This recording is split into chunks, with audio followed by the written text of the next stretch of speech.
कोफ्ते बनाने के लिए ना कुछ तैयारी पहले से करनी पड़ती है। आधा किलो कीमा है, लेकिन इसको पीसना और इसको बनाने से पहले ना कुछ तैयारी पहले से करनी पड़ती है। तो सालन के लिए सबसे पहले ना ये तकरीबन 4 प्याज़ें लेनी है हमने, और 4 प्याज़ें लेके इनको स्लाइस करके इनको तलना है।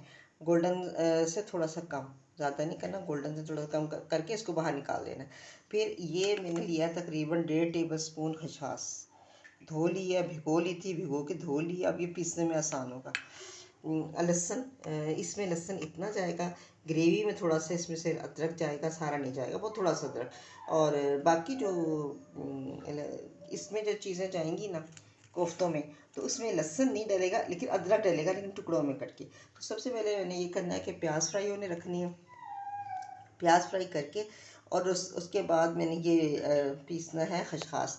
खसखस सालन में भी जाना है, डालूँगी, और इसके साथ मैंने डालना है इसके कोफ्तों के अंदर भी, इससे बहुत नरम हो जाते हैं। और दूसरी ये चीज़ है, मेरे पास तकरीबन 2 टेबल स्पून ही मैंने लिया है ये नारियल का बुरादा।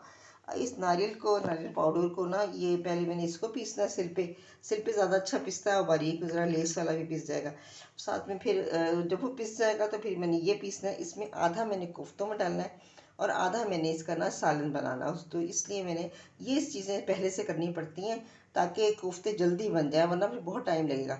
तो इधर ग्रेवी बनने के लिए चढ़ाई जाएगी, और इधर मैंने कोफ्ते में कीमा पीसना है, और उसमें जो जो चीज़ें डालती जाऊँगी वो साथ साथ बता दी जाती।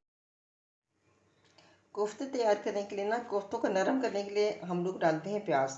ये तकरीबन 6 प्याज है, वरना अमूमन तो ये होता है ना, जैसे ये आधा किलो कीमा है तो आधा किलो प्याज लेनी है, उसमें से एक आध प्याज निकाल देते हैं। लेकिन मैंने आधा किलो से तो खैर कम ली है, ये प्याज लेनी है। प्याज छील के पहले, सबसे पहले ना हमने प्याज को बारीक पीस लेना है, और इसको रख दूँगी ताकि इसका पानी निकल जाए, और प्याज का सिर्फ हमने गूदा लेना है, वो पानी नहीं डलेगा, वरना कोफ्ते नरम हो जाएंगे। इतना लहसुन अदरक ले लेना, ये अदरक का इतना सा टुकड़ा है, ज़्यादा नहीं। और ये लहसुन, और इसमें थोड़ा सा नमक छिड़क के और इसको बारीक पीस लेना है।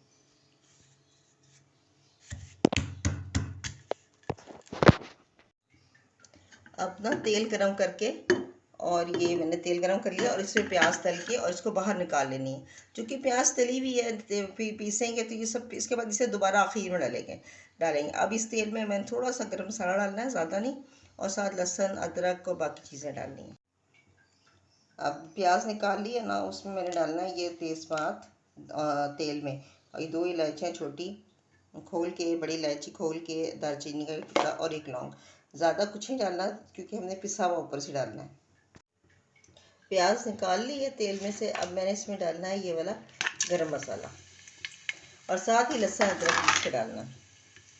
ये तकरीबन ना 1 टेबल स्पून लहसुन अदरक पिसा हुआ है। अब ये इस डालना है इस ऑयल में,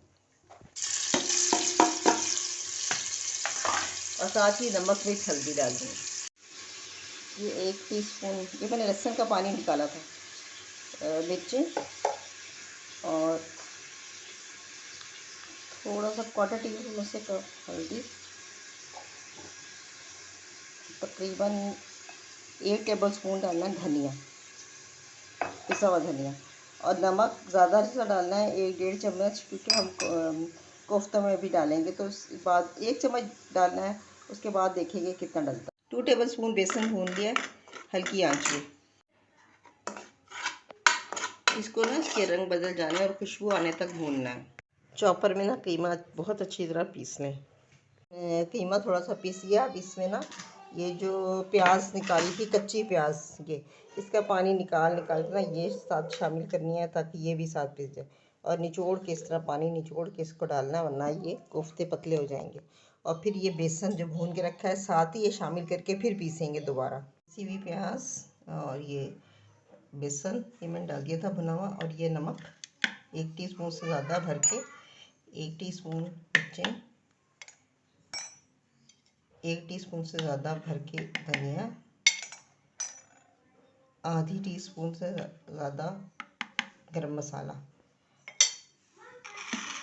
और ये पिसा हुआ खसखस और नारियल, ये तकरीबन इतना, ये टेबल स्पून भर के ये डाल के, अब ये इकट्ठा इसको ना सब ब्लेंड करना है, ताकि सब अच्छी तरह गोश्त में मिक्स हो जाए।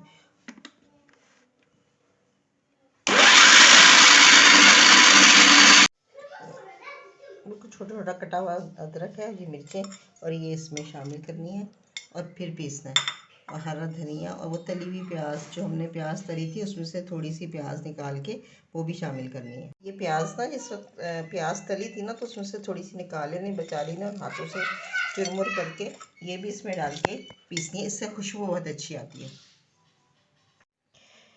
इसको ना बहुत अच्छी तरह हाथों से भून लेना है और भून के थोड़ा थोड़ा ऑयल लगा के और गोले बना के थोड़ा फ्राई करने हैं।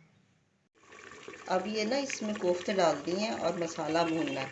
अब इसमें तली हुई प्याज, दही और जो पीछे सा खसखस, नारियल, ये वक्फे से डालना है। सबसे पहले हमने इसको अच्छी तरह भून लेना है। जब ये भून जाएगा, इसका पानी खुश्क हो जाएगा, फिर हमने इसमें डालना है खसखस और नारियल जो पीसा था। जब वो भुन जाएगा फिर इसके बाद दही डालनी है। जब वो भुन जाएगी तो तली हुई प्याज डालनी है। ऑयल निकल आया इसमें अच्छी तरह कोफ्तों में और ये भुन गए। अब इसमें सबसे पहले डालेंगे खसखस और नारियल और इसकी भुनाई करनी है। अब ये भी भुन गया है। अब ये डालना है दही। अब ये एक प्याली में डालिए, इसमें आधी प्याली में और डालेंगे और फिर भूनना है। अब ये जो दही डाली थी वो भी भुन गई है, ऑयल निकल आया। अब इसमें प्याज डालनी है, ये तली हुई प्याज जो निकाल ली थी शुरू में, और इसको भूनना है।